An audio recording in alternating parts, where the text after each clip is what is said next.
आज हम आपको जो है ज्वालामुखी के बारे में पढ़ाएंगे। इंग्लिश में इसको जो है वोल्केनो भी कहते हैं, ठीक है, वोल्केनो। तो धरती के जो है कई किलोमीटर नीचे, जैसे ये हमारी पृथ्वी है और पृथ्वी के कई किलोमीटर नीचे जो है तापमान, समझते हो, तापमान बहुत गर्म होता है। तो वहां जो भी नीचे चीजें होती हैं, पत्थर है और चीजें, तो वहां पर जो चट्टाने होती हैं, चट्टाने जो है वो दो तरीके की होती है, मुलायम चट्टान और कठोर चट्टान। तो धरती के अंदर जो है जहाँ ये भूगर्भीय क्रिया चल रही होती है, तो वहां जो है ये तरल अवस्था में हो जाता है, ठीक है। ये जो है कैसा हो जाता है, तरल अवस्था, लिक्विड स्टेट। जब यहाँ गैसें भी बनती हैं, जब कोई चीज तरल होगी तो गैसें भी बनती हैं। और ये चीज गर्म क्यों होगी? क्योंकि पृथ्वी के अंदर गर्मी बहुत है, गर्मी इतनी है कि जो है वो पत्थर वो तक पिघल जाते हैं, ठीक है। अगर मान लीजिए यहाँ पे चल रही है कोई भूगर्भीय जमीन के अंदर हलचल चल रही है, प्रेशर बनेगा, तो जो यहाँ पे लिक्विड चीज है, यानी जो तरल अवस्था में है, तो कहाँ आएगी? तो ऊपर की साइड आएगी। तो ऊपर की साइड आएगी जब इसके साथ गैसें भी होती है। जब गैसें भी होंगी तो यहाँ पर जो डॉट लगा होता है उसको विस्फोट के साथ फटता है और बाहर निकलने लगता है, ठीक है।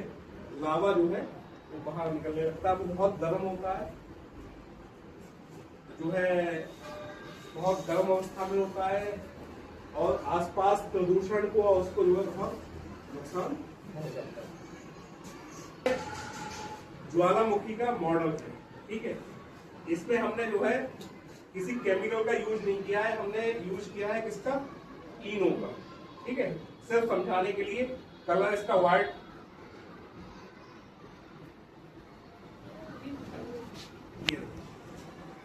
जो वहां निकलता है ज्वालामुखी में जो लावा निकलता है वो कुछ इस तरीके का निकलता है, ठीक है। तो ज्वालामुखी फटने से क्या नुकसान होता है? आसपास भूकंप भी आता है। भूकंप का मतलब धरती हिलती है, तो वहां जो है नुकसान भी होता है, ठीक है। जो जापान देश है वहां पे ज्वालामुखी बहुत है, तो वहां पे ज्वालामुखी फटते हैं, भूकंप आते रहते हैं, ठीक है। विश्व का सबसे सक्रिय ज्वालामुखी इटली में माउंट एटना, और भारत का जो है सबसे सक्रिय ज्वालामुखी कहाँ पे है? अंडमान निकोबार के वैगन द्वीप। ये मान लो भारत का नक्शा है, तो यहाँ पे जो है डॉट डॉट लगे होंगे, तो यहाँ ये जो है क्या है? अंडमान, ये क्या है? अंडमान निकोबार द्वीप समूह, ठीक है। यहीं पे है वैगन द्वीप, तो यहीं पे वो ज्वालामुखी है जो भारत में है, वो सक्रिय है, यानी वो लावा जो है निकलता है, ठीक है। अच्छा, इससे फायदे क्या है? फायदा क्या है? जब लावा निकलता है और ठंडा होता होगा तो जमीन पे फैल जाता है, नहीं फैल जाता है। और ऐसा नहीं है कि वो निकला और जो है 500 मीटर या 1000 मीटर दूर पे ही जो है आके जम गया, वो सैकड़ों किलोमीटर दूर तक फैलता है। जो अपना यहाँ महाराष्ट्र का नाम सुना है आपने? वो जो है क्या कहते हैं, उसका जो सतह है, जमीनी सतह है, वो ज्वालामुखी की वजह से ही बनी, ठीक है।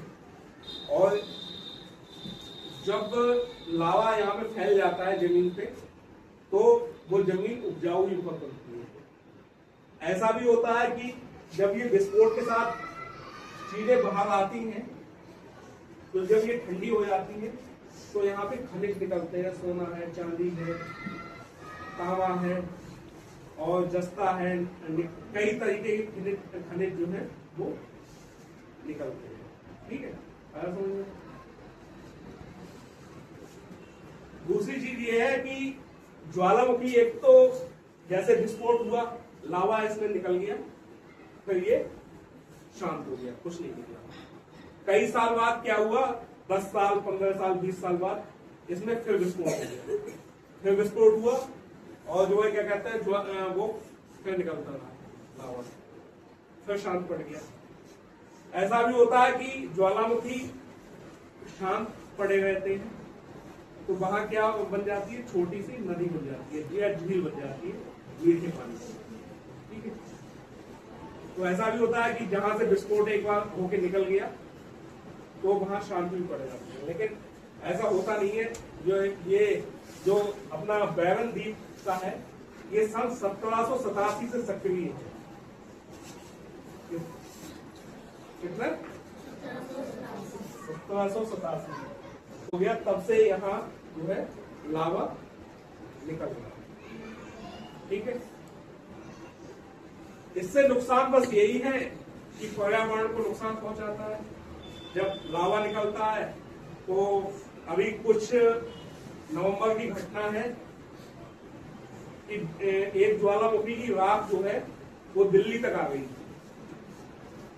जब ज्वालामुखी फटते हैं तो कई किलोमीटर ऊपर तक जो है 30,000 फीट 40,000 फीट तक इनका धुआं जाता है ऊपर तक।